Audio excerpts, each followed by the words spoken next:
So this week on Game of Thrones, it was decided that Jaime should rape Cersei. I don't recall that happening D&D. In fact, I decided to look it up, and it's in A Storm of Swords, page 851 for those reading at home. Now, to be clear, when the scene begins, Cersei's a little reluctant at first because the Septons are there and it is her son's dead body that is on the plaster that they're about to go fuck on. But then she goes, "Hurry," she was whispering now. "Quickly, quickly. Now do it. Do me now. Jaime, Jaime, Jaime." Her hands helped guide him. "Yes," Cersei said as he thrust. "My brother, sweet brother, yes, like that. Yes, I have you. You're home now, you're home now, you're home." She kissed his ear and stroked his short, bristly hair. Jaime lost himself in her flesh. So, we have in this scene consensual, vigorous, very loving sex between brother and sister. Whereas in the show we decided to get Jaime basically forcing himself on Cersei while she says, "No, no, it isn't right, no." And yet somehow I feel like people will ignore that and say that, oh, she probably wanted it. Well, from what I saw, she said no, and the scene ended with her saying, "It's not right," and Jaime saying that he doesn't care. Now, that's rape. And I don't know why it's there. Besides that the writers are not that good. Other than that, this episode was mostly uneventful. We had the Hound being ever so pragmatic when he goes and basically steals the money from these people that gave him room and board, and Arya going, "Why are you doing this? You're the biggest shit in the land," and him saying, "No, there are bigger shits than me," which of course is such a good compliment to give oneself. Have some higher self-esteem, Hound. I mean, you're better than a lot of other shits in the world. To call yourself a shit, raise your self-esteem, love yourself. As Joffrey once said, "You are perfect just the way you are." Margaery is wearing very interesting morning attire. I think Highgarden doesn't have any sense of fashion that isn't, cleavage inducing, which I respect as a cleavage type of girl. Her talking with her grandmother, Olenna, about Olenna having to see her husband dead and how that affected her. And it seemed that it didn't really affect her that much at all. Well, I'll strike that. There's a little bit of showing her having some sympathy and some loss for her dead husband. But Margaery's really just confused because, this is 2 husbands gone and she's having some bad luck. But it seems that they seem to be hinting that she's still going to end up being the queen somehow. And then before the rape scene between Jaime and Cersei, there was the scene where Tywin's basically talking to Tommen about how do you become a good king, why his brother wasn't a good king, all while Cersei standing there just completely dumbfounded as to why her father would choose this moment to berate her son in front of her as he lays on the ground. Tywin is such a good father, a great father. It's no wonder his children are so well-functioning members of society. And his grandson, who is currently dead, managed to be such a productive king. This is why the Lannisters aren't getting anywhere in life. They're just a really, really fucked up family with no insight toward that. And then Cersei believes that Tyrion did do it. Jaime is kind of reluctant, it seems, but it seems very clear that Cersei wants Tyrion dead and doesn't care that that's their brother. Let's see, again, Sansa escapes. We got an opening scene with mostly Sansa, so that was of course great for me. She escapes and goes to a boat where Littlefinger is being his creepy pedo self. He kills Ser Dantos, who helped her escape, and they are currently sailing a ship to home. We don't know where that is. I know I'm praying for Sansa and hoping that Littlefinger keeps his grubby paws off of her as far as the camera is concerned. I think that Littlefinger finally is introducing himself back into the plot, and it'll be interesting to see how the adaptation takes his character and his character arc. Then we go up with Stannis, and Stannis is upset because Gendry is gone, and Gendry's blood is what and Melisandre's spell is what he is seeing as the reason for the death of Joffrey and Renly and Robb Stark, because he wished for all the usurper kings to be destroyed. And he's pissed because Gendry's not there, and his blood axis is gone. And Davos is saying that the key thing that they need now is men. And although he's trying to get support from other houses, and they want to get support from Selva, but they have no gold, but he does meet with little Princess Shireen and decides to write a letter to the Ironback of Braavos, hoping to get some coin in order to pay off some sellswords, because hopefully they'll want to back the one true king of Westeros. Also up in the northern parts, we have the wildlings coming in and basically decimating an entire village of innocent people, because they are wildlings and that's what they do apparently. And we have one of the Thenn talking to a little boy about how he's going to eat his dead parents, and to let the people at the wall know that he is going to eat his dead parents. At the wall, there's been conflict about what to actually do about this wildling invasion, and they all realize that as much as they want to go out and help the people, it's more constructive if they just stay at the wall and defend the wall, because if the wall falls, they're all screwed and there won't be anyone to help defend people until the issue is going way at hand. And people like King's Landing don't really give a shit about what's going on the wall, which is unfortunate. We also had a little stuff between Sam Gilly, didn't care about it. It happened. I'm sorry, I really don't care about Gilly or Sam. We also got well, we do later, but we had Tywin going to speak to Oberyn. I'm sorry I'm not wearing my Martell shirt. It's in the laundry right now, and I couldn't get access to it today, but I will wear it next week. We have him going to speak to Oberyn, and of course, we finally got penis. We actually had 1 1/4 dick today. Good job. A little bit of peace. You could have made up for it if you hadn't had the Jaime rape scene, but thank you for the 1 1/2 dick. And Oberyn's basically giving his speech about his sexuality and how he doesn't prefer either or. He likes both men and women. And it was a very interesting speech. But then thankfully, I much prefer Oberyn when he's not talking about sex. I don't get a sexy vibe from Oberyn.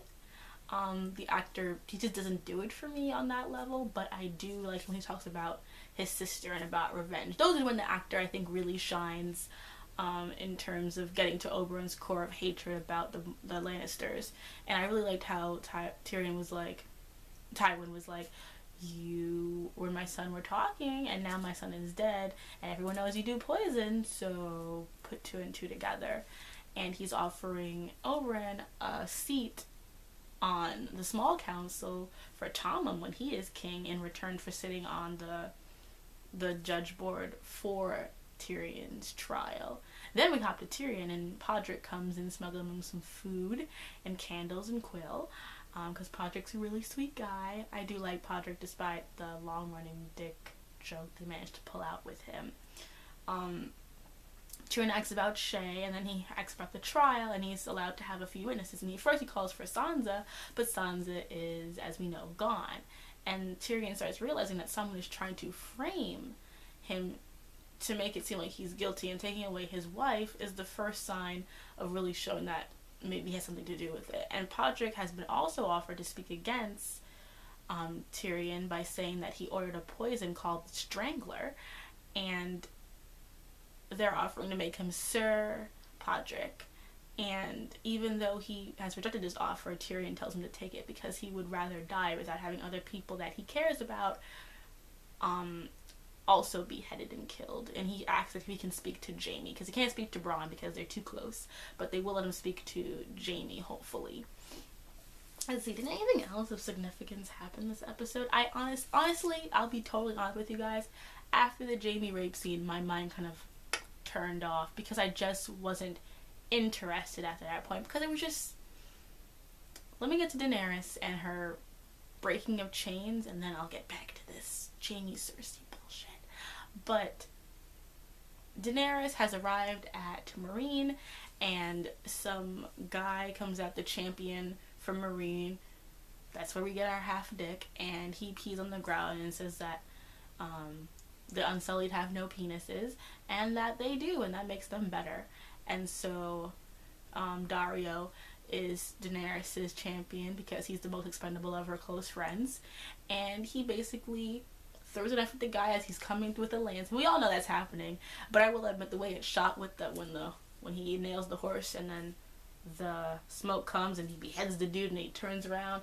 That was a good shot. I'll give him that. He did look very swaggerific doing that scene. And I like the actor who plays Dario now because he was on Nashville. So that kind of endeared me to him.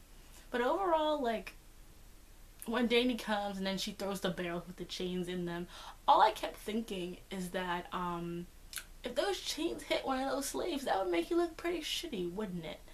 And then she comes talking about, I don't give you commands, I come just to free you, and look, all these people I freed, they're behind me. And I think to myself every time she mentions that, like, how are you feeding them?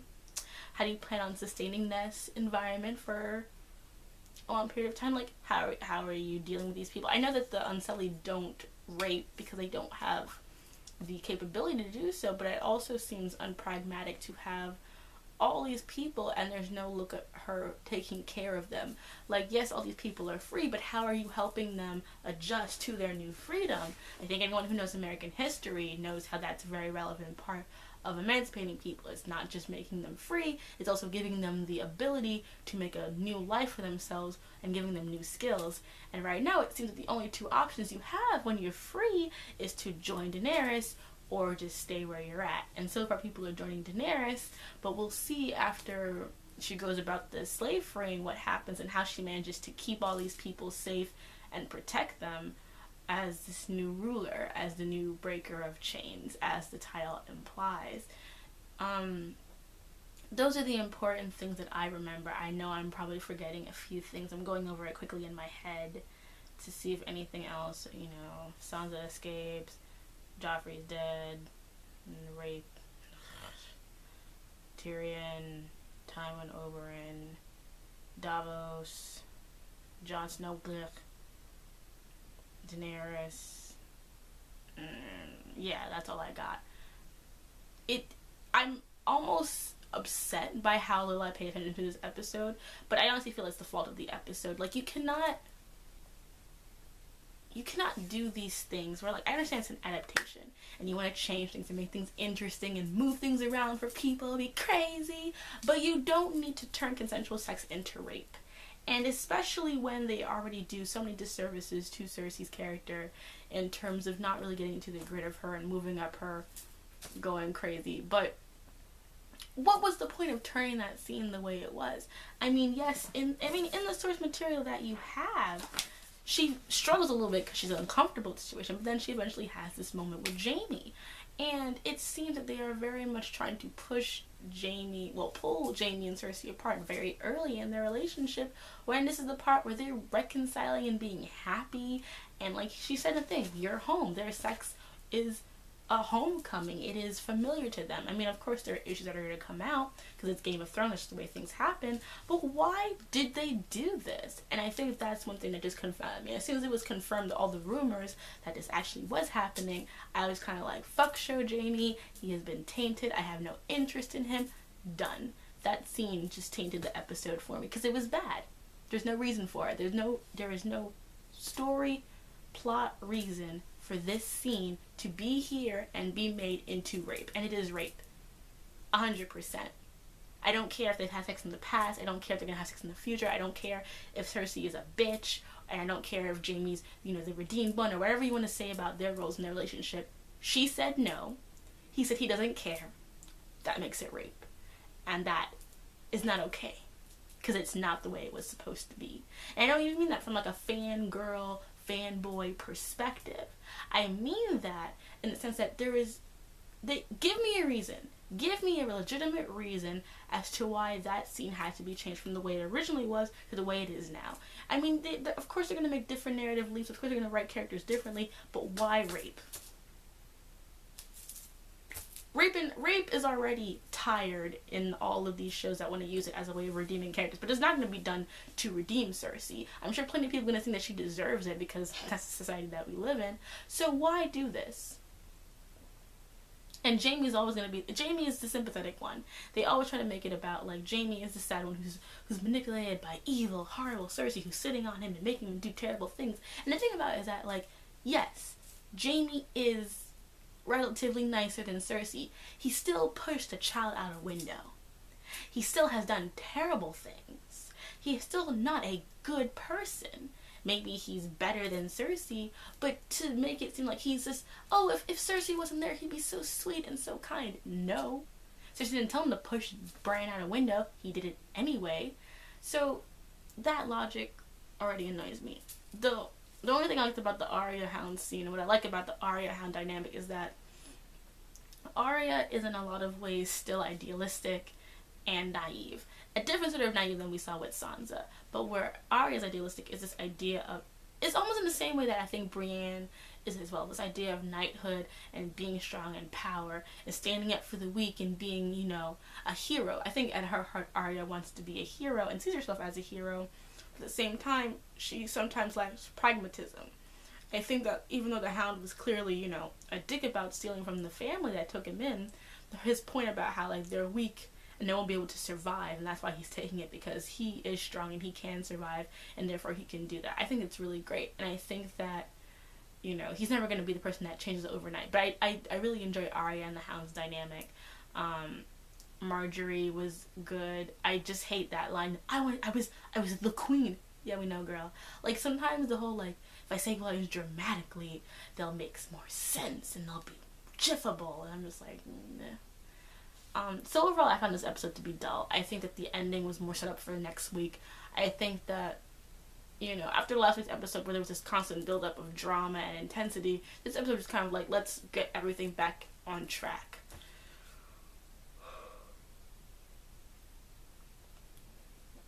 So overall, was not impressed with this episode. I think that we need to just be moving forward. I'm looking forward to seeing Tyrion's trial. I think that's going to be probably one of the most interesting things. Seeing the rest of the Sansa Littlefinger dynamic in parallel to the Hound Arya dynamic, and of course supporting Stannis, even though he continues to be written in a very poorly manageable way. I think one day I'm going to actually have to do a serious video about the comparisons and differences between show Stannis and book Stannis, because I feel like after Catelyn, because Catelyn got screwed intensely, Stannis is probably one of the weaker book to TV adaptations, because they don't really ever show the qualities of why people follow him in a very accessible way. I think that a lot of it is they very easily push the fanaticness of his movement without showing how he views everything. Because I think the important thing to realize is that Stannis himself is not a fanatic,